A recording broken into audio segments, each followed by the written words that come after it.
Hello बच्चों, मेरा नाम है हार्दिक पालरेचा और आज हम रियल नंबर्स की अगली एक्सरसाइज 1.4 पढ़ने वाले हैं। इसके पहले वाले वीडियो में आप लोगों ने इरेशनल नंबर्स और उनकी प्रॉपर्टीज के बारे में समझा था कि इरेशनल नंबर क्या होते हैं और किसी भी नंबर को हम इरेशनल किस तरीके से प्रूव कर सकते हैं।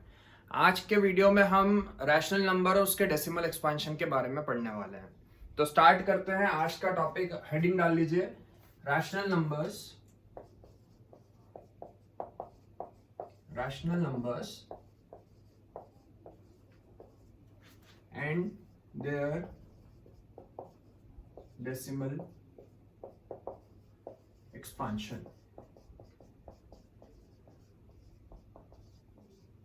इसके पहले के लेक्चर्स में मैं आप लोगों को समझा चुका हूं कि रैशनल नंबर और इरेशनल नंबर क्या होते हैं। यदि आपको ये नहीं पता है कि रैशनल नंबर और इरेशनल नंबर्स क्या होते हैं तो आप इसके पहले के वीडियोस देखें। यदि आपको वो चीज समझ में नहीं आएगी कि रैशनल नंबर और इरेशनल नंबर में क्या डिफरेंस होता है तो आपको ये अगला टॉपिक भी समझ में नहीं आएगा। ठीक है, रैशनल नंबर के बारे में हमने पढ़ा था कि जब भी हम किसी नंबर को डेसिमल फॉर्म में कन्वर्ट करते हैं तो हमें तीन टाइप के डेसिमल मिलते हैं। एक तो होता है टर्मिनेटिंग डेसिमल,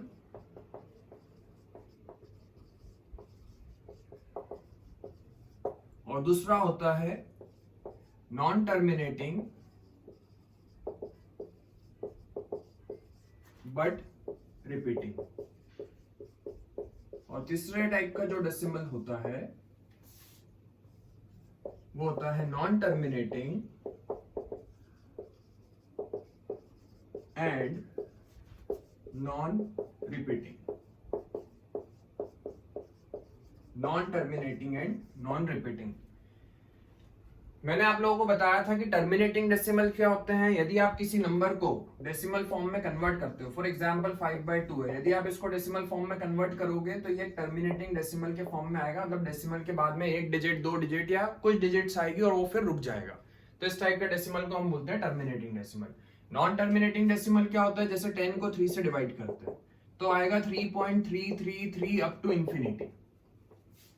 तो इस टाइप के डेसिमल को हम क्या बोलेंगे, non terminating and non repeating, क्योंकि ये डेसिमल के बाद में चलता भी जाएगा और रिपीट भी होगा। ठीक है, ये कभी भी रुकेगा नहीं। 3.333 अप टू इंफिनिटी तक चलता जाएगा। मतलब ये नॉन टर्मिनेटिंग है और रिपीटिंग है, but bar bar 3 he repeat हो रहा है। और लास्ट टाइप का जो डेसिमल होता है वो क्या होता है, non terminating and non repeating. जैसे कि रूट के अंदर कोई ऐसी वैल्यू है जो परफेक्ट स्क्वायर नहीं है, तो जब आप इसकी वैल्यू निकालोगे तो कैसी आएगी, non terminating and non repeating.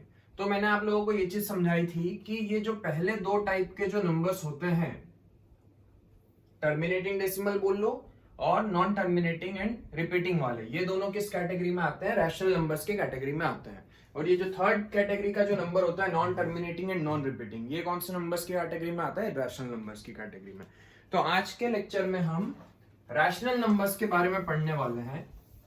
तो हमें ये चीज समझ में आ रही है कि कोई भी रैशनल नंबर को जब हम डेसिमल फॉर्म में कन्वर्ट करेंगे तो हमें ये दो टाइप के डेसिमल्स मिल सकते हैं। एक तो टर्मिनेटिंग डेसिमल मिल सकता है या फिर non terminating and repeating decimals मिल सकते हैं।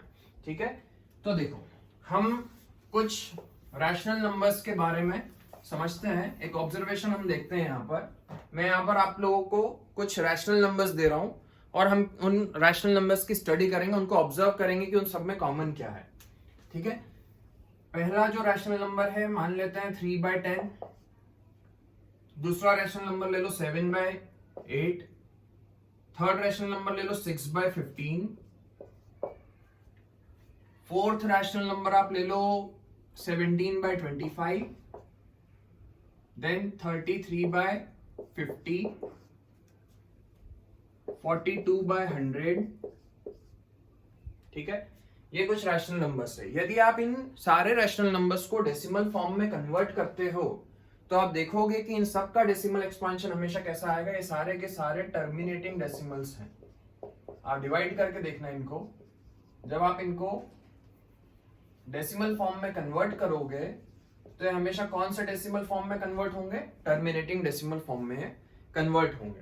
ठीक है, 3 को यदि मैं 10 से डिवाइड करता हूं तो 0.3 आएगा। यदि आप 7 को 8 से डिवाइड करोगे तो डिवाइड करके देख लेते हैं, एक दो हम डिवाइड करके देख लेते हैं। 7 को आपने 8 से डिवाइड किया, सबसे पहले मैंने पॉइंट लगाया, इधर आया 0। 7 8 8 64,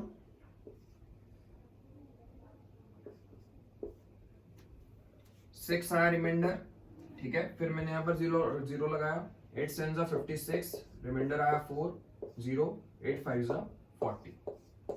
ये भी एक टर्मिनेटिंग डेसिमल आ रहा है, इसकी वैल्यू कितनी आएगी 0.875।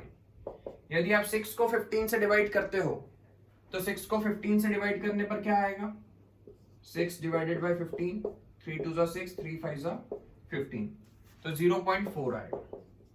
और ऐसे ही आप जब इन तीनों नंबर्स का भी डेसिमल एक्सपांशन निकालोगे तो वो भी कैसा आएगा, टर्मिनेटिंग डेसिमल एक्सपांशन आएगा।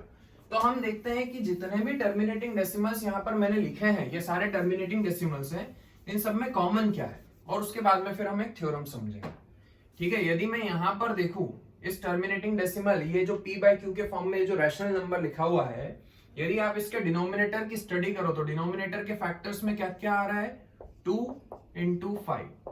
यहां पर डिनोमिनेटर के फैक्टर्स में क्या आ रहा है, 2 into 2 into 2। यहां पर मैं देख रहा हूं कि अभी 6 और 15 का कुछ कॉमन फैक्टर है। हम एक काम करते हैं कि इन दोनों जो भी कॉमन फैक्टर है तो इन दोनों को हम काट देते हैं पहले। तो किससे कट रहा है, 3 से, 3 2 जा 6, 3 5 जा 15। तो डिनोमिनेटर के फैक्टर्स में क्या आ रहा है, सिर्फ 5 आ रहा है। यदि मैं यहां पर देखूं तो डिनोमिनेटर के फैक्टर्स में क्या आ रहा है, 5 into 5। यदि यहां पर हम डिनोमिनेटर के फैक्टर्स देखें तो वो क्या क्या आ रहे हैं, 2 into 5 into 5। और यहां पर यदि हम देखें तो डिनोमिनेटर के पहले ये ऊपर नीचे कुछ कट रहा है, काट देते हैं 2 से, 2 2 जा 4, 2 1 जा 2, 2 into 50 टाइम्स में 100 आ गया, 21 अपॉन 50 के यदि आप फैक्टर्स निकालते तो क्या आएंगे, 2 into 5 into 5। तो यहां पर आप देख रहे हो कि ये सारे के सारे नंबर जो हमने p बाई क्यू के फॉर्म में लिखे थे, इनका डेसिमल एक्सपांशन करने पर ये टर्मिनेटिंग डेसिमल्स के फॉर्म में आएंगे। और यदि हम इनके डिनोमिनेटर को देखें तो सबके डिनोमिनेटर में एक चीज कॉमन है कि डिनोमिनेटर में सिर्फ 2 ही टाइप के फैक्टर्स आ रहे हैं, या तो डिनोमिनेटर में 2 और 5 दोनों आएगा, या फिर डिनोमिनेटर में सिर्फ 2 आएगा, या फिर डिनोमिनेटर में सिर्फ 5 आएगा। इसके अलावा यहां पर कोई तीसरा फैक्टर नहीं दिख रहा है। कंडीशन इसकी एक है कि यदि ऊपर नीचे कुछ कॉमन फैक्टर हैं तो पहले आप उन दोनों कॉमन फैक्टर्स को काटोगे और उसके बाद में आप डिनोमिनेटर के फैक्टर्स निकाल करके देखो। डिनोमिनेटर के फैक्टर्स में सिर्फ 2 और 5 ही आएगा, या तो सिर्फ 2 आएगा, या सिर्फ 5 आएगा, या फिर 2 और 5 दोनों आ सकते हैं।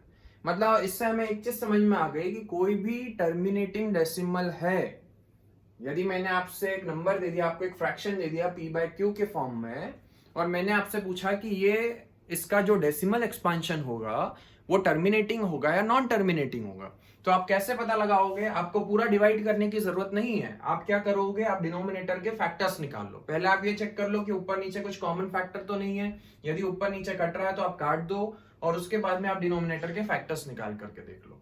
यदि डिनोमिनेटर के फैक्टर्स में सिर्फ 2 या 5 ही आता है, या तो सिर्फ 2 आ रहा है, या सिर्फ 5 आ रहा है, या 2 और 5 दोनों आ रहे हैं, तो हम ये सीधे सीधे बोल सकते हैं कि उसका डेसिमल एक्सपेंशन कैसा होगा, टर्मिनेटिंग डेसिमल होगा।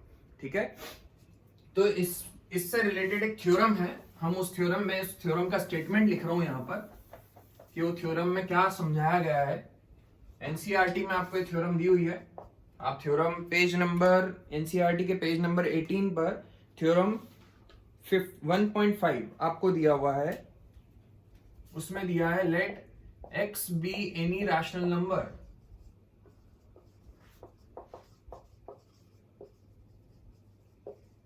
x एक रैशनल नंबर है where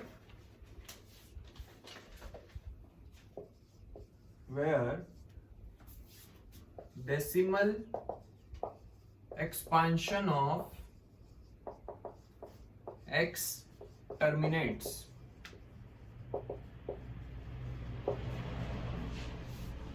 then x can be written in the form of p by q, where p and q are coprime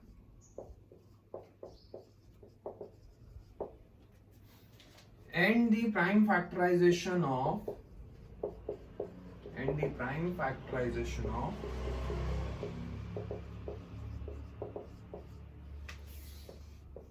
q is always in the form of is always of the form 2 to the power n into 5 to the power m। देखो यहां पर क्या समझाया गया है कि मान लेते हैं कि x एक रैशनल नंबर है, और रैशनल नंबर क्या होते हैं? ऐसे नंबर जिनको हम p by q के फॉर्म में रिप्रेजेंट कर सकते हैं। तो x एक रैशनल नंबर है where decimal expansion of x terminates, और उसने ये भी बता रखा है कि इस x का जब हम डेसिमल एक्सपांशन करेंगे तो वो टर्मिनेटिंग डेसिमल आ रहा है। Then x can be written in the form of p by q। तो क्या हम x को p by q के फॉर्म में लिख सकते हैं? हाँ लिख सकते हैं। Rational number, her rational number p by q के फॉर्म में होता है, ठीक है, तो वो p by q के फॉर्म में लिखा जा सकता है। Where p and q are coprime, ये बहुत इंपॉर्टेंट है कि यहाँ पर p by q के फॉर्म में तो हमने लिखा है, बट p और q क्या है? को प्राइम है। को प्राइम का मतलब क्या है कि उन दोनों के कोई कॉमन फैक्टर नहीं है p और q का, मतलब ऊपर नीचे कुछ कटना नहीं चाहिए। यदि कट रहा है तो पहले आप उसको काट दो।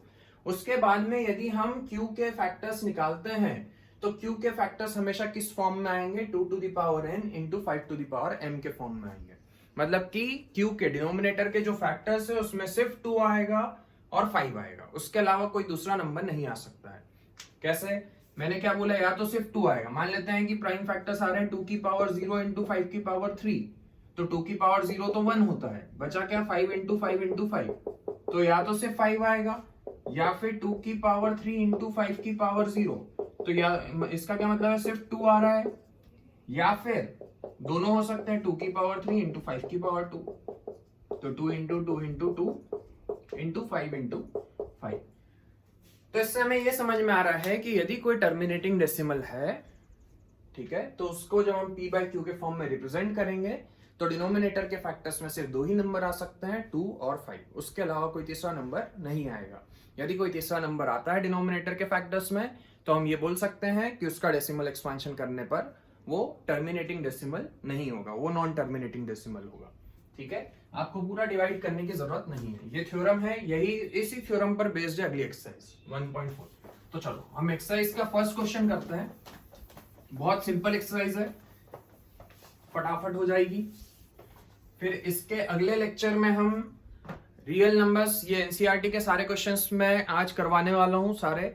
उसके बाद में अगले लेक्चर में हम रियल नंबर्स से रिलेटेड वो क्वेश्चंस करेंगे जो पिछले साल बोर्ड में पिछले कुछ सालों में आ चुके हैं, ठीक है। अभी हम एक्सरसाइज 1.4 का फर्स्ट क्वेश्चन से स्टार्ट करते हैं।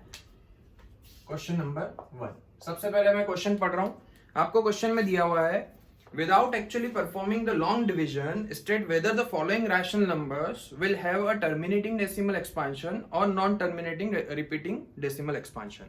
उसने बोला है विदाउट एक्चुअल लॉन्ग डिवीजन, आपको बिना डिवाइड किए, एक्चुअल लॉन्ग डिवीजन किए बिना आपको ये पता लगाना है कि इन नंबर्स का जो डेसिमल एक्सपांशन होगा वो टर्मिनेटिंग आ रहा है या नॉन टर्मिनेटिंग एंड रिपीटिंग आ रहा है।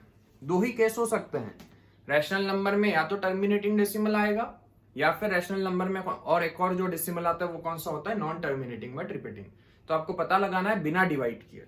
इसका हम फर्स्ट पार्ट करते हैं। फर्स्ट पार्ट में आपको दिया हुआ है 13/3125। तो यदि मुझे ये पता लगाना है कि इसका डेसिमल एक्सपांशन कैसा आएगा, टर्मिनेटिंग या नॉन टर्मिनेटिंग, तो सबसे पहले क्या मैं पूरा डिवाइड करके देखूंगा? नहीं। अभी हमने देखा कि हम सिर्फ डिनोमिनेटर के फैक्टर्स निकालेंगे, और यदि डिनोमिनेटर के फैक्टर्स में सिर्फ 2 आ रहा है या सिर्फ 5 आ रहा है या 2 और 5 दोनों आते हैं तो हम सीधे सीधे लिख देंगे कि इसका डेसिमल एक्सपांशन कैसा आएगा? टर्मिनेटिंग आएगा। पर उसके पहले आपको यह चेक करना है कि क्या 13 और 3125 को प्राइम है या नहीं है, मतलब ऊपर नीचे कुछ कट तो नहीं रहा है। यदि ऊपर नीचे कुछ कट रहा है तो पहले आप उसको काट दो और उसके बाद में फिर आपको डिनोमिनेटर के फैक्टर्स निकालने हैं। ये दोनों को प्राइम होना चाहिए, उसके पहले आपको डिनोमिनेटर के फैक्टर्स नहीं देखने हैं। यदि उसके पहले आप देखोगे तो आपका क्वेश्चन गलत हो सकता है। देखो मैं एक एग्जांपल समझाता हूं। अभी हमने एक एग्जांपल दिया था 6/15। अभी ये दोनों को प्राइम नहीं है। यदि मैंने जल्दी में सीधे डिनोमिनेटर के फैक्टर्स निकाल लिए तो डिनोमिनेटर के फैक्टर्स में क्या आ रहा है? 3 into 5। तो मैंने क्या बोला है कि डिनोमिनेटर के फैक्टर्स में सिर्फ 2 आना चाहिए या सिर्फ 5 आना चाहिए, या 2 और 5 दोनों आ सकते हैं। बट यहाँ तो डिनोमिनेटर के फैक्टर्स में 3 आ रहा है, और 3 आ रहा है तो आप लिख दोगे कि ये तो नॉन टर्मिनेटिंग डेसिमल है, जबकि ये टर्मिनेटिंग है। क्यों? क्योंकि अभी हमने इन दोनों को काटा नहीं है। यदि मैं इनको काटता हूँ 3 2 6 3 5 15, तो अब यदि हम डिनोमिनेटर के फैक्टर्स में देखते हैं तो डिनोमिनेटर के फैक्टर्स में सिर्फ 5 आ रहा है, तब हमें पता चलेगा कि ये टर्मिनेटिंग डेसिमल है। तो इसीलिए ये चीज बहुत जरूरी है। सबसे पहले आपको चेक करना है कि ऊपर नीचे कोई कॉमन फैक्टर तो नहीं है। क्या ऊपर नीचे कट रहा है क्या? यदि कट रहा है तो पहले आपको काटना है, उसके बाद में ही आपको डिनोमिनेटर के फैक्टर्स निकालने हैं। उसके पहले यदि आप निकालोगे तो आपका क्वेश्चन गलत हो जाएगा। ठीक है, तो यहां पर ऊपर नीचे कोई कॉमन फैक्टर नहीं है, मैंने 3125 के फैक्टर्स निकाले। तो ये 3 से डिवाइड नहीं होगा, 4 से भी नहीं होगा, 5 से होगा। 5 6 30, 5 2 10, 5 5 25, देन 5 से 125, देन 5 से 25, देन 5 से 5 5 25, 5 1 5। तो 3125 के फैक्टर्स में से 5 इंटू 5 इंटू 5 इंटू 5 इंटू 5 आ रहा है। मैंने क्या बताया है कि या तो सिर्फ 2 आना चाहिए या सिर्फ 5 आना चाहिए, या 2 और 5 दोनों आ सकता है। तो मैं यहां पर डायरेक्ट लिख दूंगा कि it is a terminating decimal expansion होगा इसका। ठीक है, यहां पर ये क्या आएगा, टर्मिनेटिंग डेसिमल आएगा। उसी तरीके से यदि हम फोर्थ वाला, सारे क्वेश्चन मैं नहीं करवा रहा हूं, सारे क्वेश्चन एक जैसे हैं, सिर्फ आपको देखना है ऊपर नीचे कुछ कट तो नहीं रहा है। यदि कट रहा है तो पहले काट दो, फिर डिनोमिनेटर के फैक्टर्स निकाल लो। और डिनोमिनेटर के फैक्टर में 2 और 5 आ रहा है, मतलब क्यों टर्मिनेटिंग है। मैं इसका फोर्थ पार्ट समझा रहा हूं। 15/1600। क्या मैं डायरेक्ट पहले 1600 के फैक्टर्स निकालूंगा क्या? नहीं, क्योंकि अभी हमने देखा कि ऊपर नीचे कुछ कट रहा है। 5 से कट रहा है तो मैंने 5 3 15, 5 से 5 3 15, 5 2 10, 0। अब ऊपर नीचे कुछ कट रहा है, नहीं कट रहा है, मतलब ये क्या आ गया, 3/320। अब हम डिनोमिनेटर के फैक्टर्स निकालेंगे। डिनोमिनेटर के फैक्टर्स में सिर्फ 2 आना चाहिए या सिर्फ 5 आना चाहिए, या दोनों भी आ सकता है, तो टर्मिनेटिंग होगा। बट उसके अलावा कोई तीसरा नंबर आ गया तो हम लिख देंगे कि वो टर्मिनेटिंग नहीं होगा। आप चाहे तो डिवाइड करके देख लें। ठीक है, तो 320 के हमने फैक्टर्स निकाले। 2 से किया 160, 2 से किया 80, देन 2 से 40, देन 2 से 20, देन 2 से 10, 2 5 एंड देन 5 1 5। तो 320 के फैक्टर्स में 2 into 2 into 2 into 2 into 2 into 2 into 5। हमने क्या देखा कि डिनोमिनेटर के फैक्टर्स में सिर्फ 2 और 5 आ रहा है, उसके अलावा कोई तीसरा नंबर नहीं है। इसका मतलब ये भी क्या होगा, टर्मिनेटिंग डेसिमल होगा।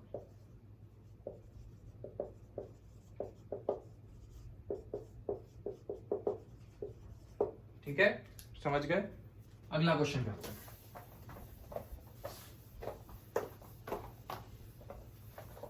देखो, इसका अगला वाला हम देखते हैं, फिफ्थ वाला पार्ट करते हैं। फिफ्थ क्वेश्चन में आपको दिया हुआ है 29/343। उसमें पूछा है टर्मिनेटिंग होगा या नॉन टर्मिनेटिंग होगा। तो सबसे पहले मैंने देखा कि ऊपर नीचे कुछ कट रहा है, नहीं कट रहा है। ठीक है, तो सीधे मैं 343 के फैक्टर्स निकाल लेता हूं। 343 किससे डिवाइड होगा, 7 से। 7 4 28, बचा कितना, 6 7 9 63, देन 7 से 7 7 49, 7 1 7। तो 343 के फैक्टर्स में सिर्फ 7 आ रहा है।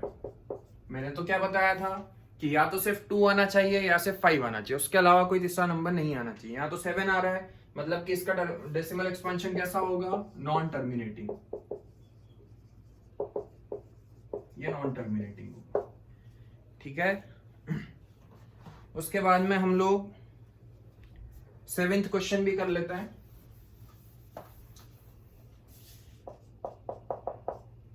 सेवेंथ क्वेश्चन में आपको दिया हुआ है 129 divided by 2 to the power 2, 5 to the power 7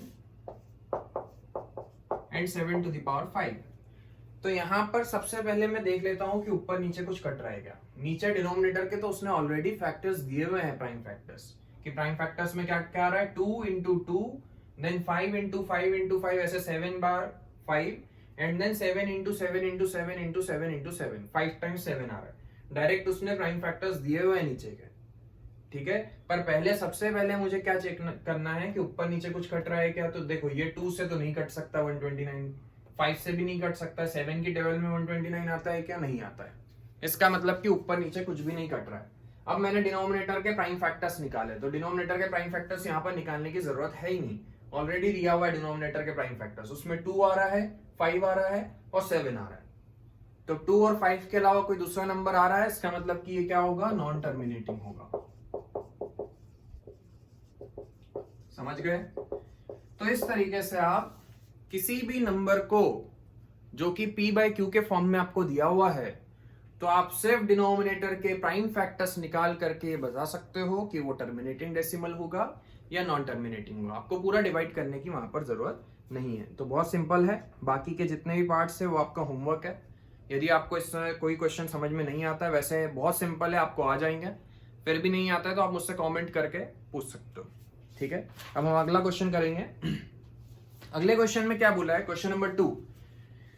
देखो इसका जो अगला क्वेश्चन है,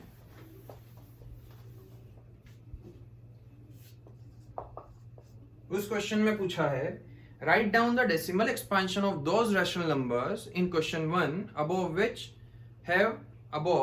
which have terminating decimal expansion. उसने बोला है कि हमने अभी इसके पहले जो क्वेश्चन किया है क्वेश्चन 1, उसमें जिनका टर्मिनेटिंग डेसिमल आ रहा था, जिनका एक्सपेंशन करने पर टर्मिनेटिंग आएगा, उनका आपको डेसिमल एक्सपेंशन भी करना है। मतलब कि आपको उसको डेसिमल फॉर्म में लिखना भी है। जैसे कि मान लेते हैं पहला वाला जो था 13/3125। तो जब हमने यहाँ पर 3125 के फैक्टर्स निकाले थे तो क्या आ रहे थे, 5 इंटू 5 इंटू 5 इंटू 5 इंटू 5, और डिनोमिनेटर के फैक्टर्स में से 5 आ रहा है, इसका मतलब कि टर्मिनेटिंग होगा। तो अब उसने बोला है कि यहाँ पर ये टर्मिनेटिंग हो रहा है तो आपको इसको डेसिमल फॉर्म में भी कन्वर्ट करना है। तो यदि मैंने आपसे बोला कि इसको डेसिमल फॉर्म में कन्वर्ट करना है तो आप क्या करोगे, 13 को इससे डिवाइड कर दोगे, आपका डेसिमल फॉर्म में आ जाएगा, ठीक है। पर आपको यहाँ पर वैसे नहीं करना है, क्योंकि आप डिवाइड करने बैठोगे तो बहुत टाइम वेस्ट हो जाएगा। तो आपको क्या करना है, आपको एक सिंपल मेथड में आपको समझा रहा हूं कि आप एक काम करो कि यहाँ पर कितने 5 है, 1 2 3 4 5, तो आप उतने ही आप यहाँ पर 2 कर दो, 2 लिख दो। मतलब आपको नीचे क्या करना है, 10 बनाना है, ठीक है। तो इस 5 के लिए एक 2 चाहिए रहेगा, इस 5 के लिए एक 2 चाहिए रहेगा, इस 5 के लिए एक और 2 चाहिए रहेगा, इस वाले 5 के लिए भी एक और 2, और इस वाले 5 के लिए एक और 2। 5 2 जा 10, ये भी 10 बन गया, ये भी 10 बन गया, ये भी 10 बन गया, और ये भी 10 बन गया। बट क्या मैं सिर्फ डिनोमिनेटर में 2 इंटू 2 इंटू 2 इंटू 2 इंटू 2 कर सकता हूँ, क्या नहीं कर सकता हूँ। यदि मैंने डिनोमिनेटर में मल्टीप्लाई किया है तो मुझे न्यूमरेटर में भी उसी नंबर का मल्टीप्लाई करना पड़ेगा। तो 2 इंटू 2 इंटू 2 इंटू 2 इंटू 2, 5 बार 2 का मल्टीप्लाई मैंने डिनोमिनेटर में भी कर दिया। डिनोमिनेटर में मैंने क्यों किया, क्योंकि यहाँ पर 5 थे, तो उन 5 को 10 बनाने के लिए मैंने 2 का मल्टीप्लाई कर दिया। तो उतने ही 2 का मल्टीप्लाई मुझे न्यूमरेटर में भी करना पड़ेगा। क्वेश्चन में कोई फर्क नहीं पड़ना चाहिए। यदि मैं देखूं तो ये सारे 2 इन 2 से कट जाएंगे, वापस से आपका वही क्वेश्चन आ जाएगा जो आपको दिया हुआ था, ठीक है। तो अब देखो नीचे तो क्या हो जाएगा, 5 2 जा 10, देन 10 10 कितनी बार, 1 2 3 4 5, तो 1 2 3 4 5, 1 के बाद में 5 0 आ जाएंगे। और ऊपर यदि हम देखें तो इन सब का मल्टीप्लाई करने पर 2 2 जा 4 2 जा 8 2 जा 16 2 जा 32 इंटू 13 कर लेता है, 3 2 जा 6 3 3 जा 9, देन 32 6 1 4, तो ये 4 1 6 आएगा आपका न्यूमरेटर में। अब डिवाइड करना बहुत आसान हो गया है। अब यहाँ पर मुझे पूरा डिवाइड करने की जरूरत नहीं है। नीचे कितने जीरो है, 1 2 3 4 5, तो पीछे से 5 डिजिट के बाद में डेसिमल लगा दूंगा। तो क्या आएगा, 6 1 4 1 2 3 4 5, और यहाँ पर आ जाएगा डेसिमल। तो इस तरीके से आपको डिवाइड करना है यदि कोई भी टर्मिनेटिंग डेसिमल है। तो आपको पहले सबसे पहले नीचे क्या बनाना है, 10 बनाना है, ठीक है। एक और क्वेश्चन करते हैं, जैसे कि question number 6 question. 6th question में आपको क्या दिया हुआ है, 23/2 की पावर 3 इंटू 5 की पावर 2। और यहां पर हम देख रहे हैं कि इसका जब हम डेसिमल एक्सपांशन करेंगे तो टर्मिनेटिंग आएगा। सबसे पहले आपको क्या देखना है कि क्या वो न्यूमरेटर और डिनोमिनेटर के कुछ प्राइम फैक्टर्स हैं, क्या कुछ कट रहा है, ऊपर नीचे नहीं कट रहा है। 23 जो है ना तो 2 से कटेगा ना 5 से कटेगा, मतलब कि ऊपर नीचे कोई कॉमन फैक्टर यहाँ पर नहीं है, ठीक है। इसका मतलब कि इसका जो डेसिमल एक्सपांशन होगा वो टर्मिनेटिंग होगा। अब यदि इसका डेसिमल एक्सपांशन टर्मिनेटिंग है तो आपको इसको डेसिमल फॉर्म में भी कन्वर्ट करना है, ठीक है। तो मैं देखता हूँ डिनोमिनेटर के फैक्टर्स में क्या क्या आ रहा है, 2 इंटू 2 इंटू 2, क्योंकि 2 की पावर 3 है, इंटू 5 इंटू 5, ठीक है। तो देखो 5 इंटू 2 एक 10 बन गया, 5 इंटू 2 दूसरा 10 भी बन गया, बट ये वाला 2 छूट गया है, तो इसको भी 10 बनाने के लिए मुझे इंटू 5 करना पड़ेगा। बट मैं सिर्फ डिनोमिनेटर में 5 का मल्टीप्लाई नहीं कर सकता हूं, तो डिनोमिनेटर में 5 का मल्टीप्लाई करा है तो मुझे न्यूमरेटर में भी करना पड़ेगा। ठीक है, तो देखो ये भी 10 बन गया, ये भी 10 बन गया, ये भी 10 बन गया, तो इसका 23 इंटू 5, 5 3 15, 5 2 10 प्लस 1 11 अपॉन में 10 इंटू 10 इंटू 10 1000। नीचे 3 जीरो आ रहे हैं तो मैं पीछे से 3 डिजिट के बाद में पॉइंट लगा दूंगा, तो 0.115 आपका आंसर आएगा। ठीक है, तो यदि कोई भी टर्मिनेटिंग डेसिमल है, ठीक है, तो आपको सबसे पहले तो देखना है कि उसके डिनोमिनेटर के फैक्टर्स में 2 और 5 ही आएगा, और यदि 2 और 5 आ रहा है तो आपको उसको डेसिमल फॉर्म में कन्वर्ट करने के लिए पूरा डिवाइड करने की भी जरूरत नहीं है, चेक करने के लिए भी डिवाइड करने की जरूरत नहीं है, और उसको डेसिमल फॉर्म में कन्वर्ट करने के लिए भी पूरा डिवाइड नहीं करना है। बस आपको नीचे क्या बनाना है, 10 बनाना है। आप देख लो कि कितने 5 मिसिंग है या कितने 2 मिसिंग है, उतने का मल्टीप्लाई कर दो, और जितने का मल्टीप्लाई नीचे कर रहे हो उतने का उतना आपको न्यूमरेटर में भी मल्टीप्लाई करना है। ठीक है, एक और मैं क्वेश्चन इसका बता रहा हूं, जैसे कि 35/50, क्वेश्चन नंबर 9, 35/50। तो अभी मैंने यहां पर देखा कि ये ऊपर नीचे को प्राइम नहीं है ये, ठीक है, न्यूमरेटर और डिनोमिनेटर को प्राइम नहीं है, यहाँ पर ऊपर नीचे कॉमन फैक्टर है, तो यहाँ पर ये कट रहा है। किससे कट रहा है, 5 7 35, 5 10 50, तो कितना आ गया 7/10। यदि मैं डिनोमिनेटर के फैक्टर्स देखता हूं तो डिनोमिनेटर के फैक्टर्स में क्या आएगा, 2 इंटू 5, और डिनोमिनेटर के फैक्टर्स में सिर्फ 2 और 5 आ रहा है, मतलब कि ये टर्मिनेटिंग डेसिमल होगा। अब क्या मुझे यहाँ पर किसी का मल्टीप्लाई करने की जरूरत है क्या, यहाँ पर 2 इंटू 5 10 ऑलरेडी बन रहा है, तो इसका 7/10 को हम क्या लिख सकते हैं, 0.7। यहाँ पर किसी का भी मल्टीप्लाई करने की जरूरत नहीं है, क्योंकि एक 2 है और एक 5 है, 2 इंटू 5 10 ऑलरेडी बन रहा है। हम तो मल्टीप्लाई तब करते हैं जब नीचे 10 नहीं बन रहे हो, ठीक है, कुछ 10 बन रहे हो और बाकी के छूट जाए, तो उनको 10 बनाने के लिए आप 5 का या 2 का मल्टीप्लाई करोगे। ठीक है, तो इस तरीके से आपको सेकेंड वाला क्वेश्चन करना है। एक और पार्ट मैं आपको यहां पर बता देता हूं, फोर्थ वाला 15/1600। यहां पर आपने देखा कि 5 3 15, इसको 5 से काटोगे तो 320 आएगा। जब आप 320 के फैक्टर्स निकालोगे तो वो आएंगे 2 into 2 into 2 into 2 into 2, 2 2 4 2 8 2 16 2 32 into 2 into 5। ये आपके प्राइम फैक्टर्स आ गए डिनोमिनेटर के, मतलब कि ये टर्मिनेटिंग डेसिमल होगा।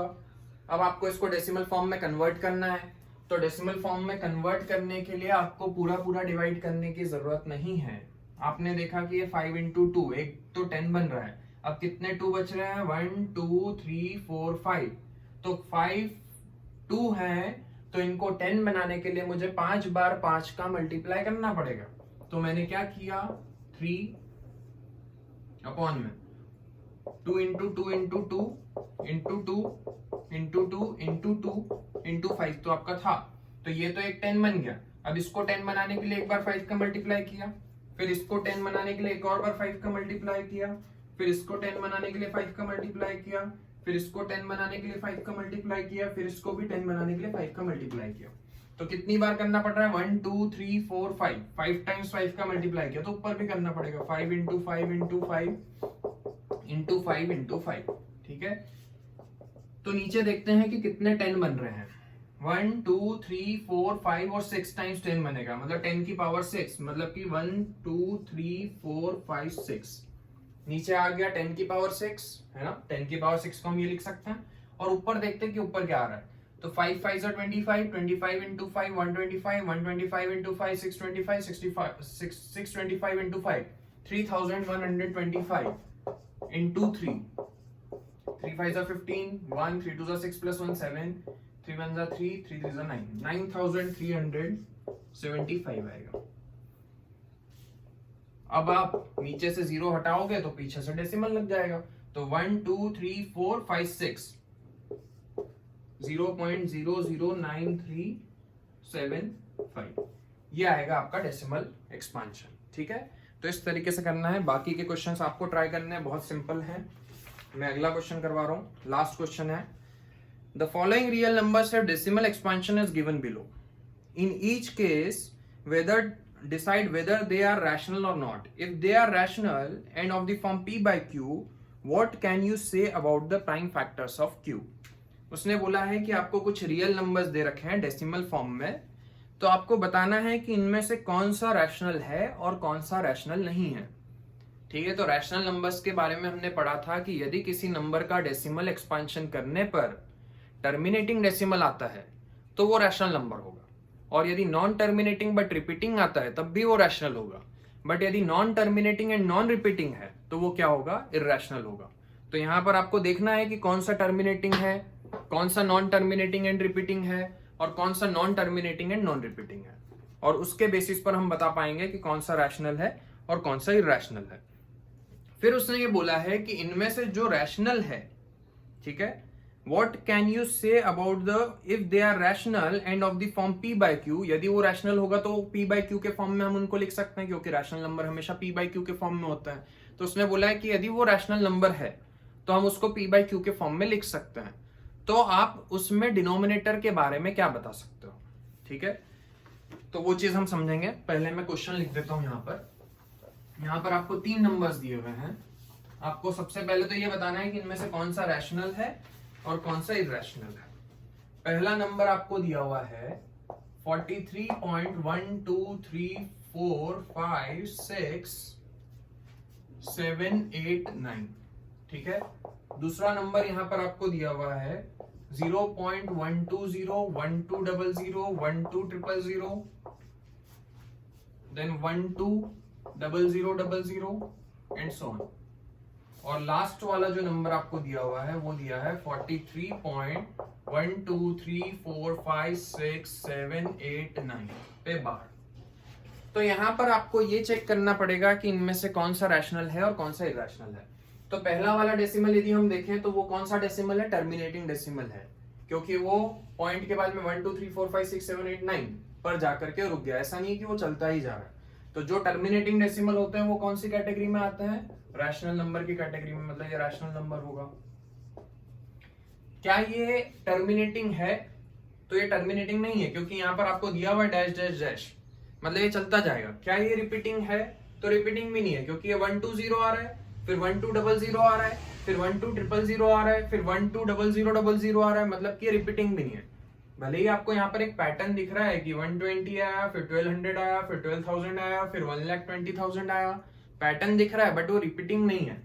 120 आ रहा था, वापस से 120 आना था, फिर 120 आना था, फिर 120 आना था, तो हम बोल सकते थे कि वो रिपीटिंग है, बट ये रिपीटिंग नहीं है, नॉन टर्मिनेटिंग है एंड नॉन रिपीटिंग है। तो दिस इज, जो non terminating and non repeating होते हैं उनको हम क्या बोलते हैं, इररेशनल नंबर।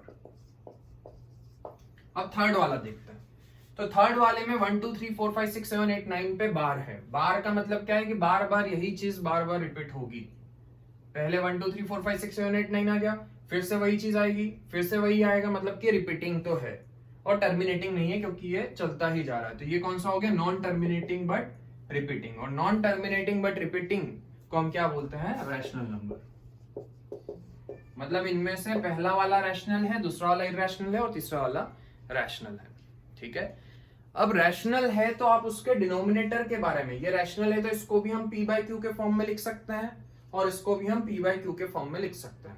तो जब आप इन दोनों को p बाय q के फॉर्म में लिखोगे तो q की क्या प्रॉपर्टी होगी, मतलब डिनोमिनेटर की क्या प्रॉपर्टी होगी। तो अभी हमने पढ़ा कि ये टर्मिनेटिंग है तो इसका जो डिनोमिनेटर होगा तो उसके डिनोमिनेटर के प्राइम फैक्टर्स में सिर्फ 2 और 5 ही आएगा, ठीक है। और इस वाले के डिनोमिनेटर के प्राइम फैक्टर्स में 2 और 5 के अलावा कोई तीसरा नंबर भी आ सकता है। क्या ये वाला जो नंबर है इररेशनल नंबर है, क्या इसको हम p बाय q के फॉर्म में लिख सकते हैं क्या, तो इररेशनल नंबर को हम कभी भी p बाय q के फॉर्म में नहीं लिख सकते, ठीक है। इररेशनल नंबर कौन से होते हैं, रूट के अंदर ऐसे नंबर जो परफेक्ट स्क्वायर नहीं है, वो कभी भी p बाय q के फॉर्म में होते ही नहीं है। तो ये वाला नंबर तो हम p बाय q के फॉर्म में लिख नहीं सकते। इन दोनों को हम p बाय q के फॉर्म में लिख सकते हैं। इसमें से ये वाला टर्मिनेटिंग है तो मतलब इसमें डिनोमिनेटर के प्राइम फैक्टर्स में सिर्फ 2 और 5 आएगा, और इसमें डिनोमिनेटर के फैक्टर्स में 2 5 के अलावा और भी कुछ आ सकता है, या फिर हो सकता है कि 2 5 आए नहीं, उसका हमें नहीं पता है, बट 2 5 के अलावा कुछ और भी आएगा, ये हम बोल सकते हैं, ठीक है। तो ये हमारी फर्स्ट चैप्टर जो है एनसीईआरटी से पूरा कंप्लीट हो चुका है। इसके अगले लेक्चर में हम इसी चैप्टर के कुछ अच्छे क्वेश्चंस जो बोर्ड में आए हैं, बोर्ड लेवल के क्वेश्चंस हम करेंगे। तब तक आप जो अभी तक मैंने पढ़ाया उसकी आप प्रैक्टिस कीजिए। तब तक के लिए all the best. Thank you.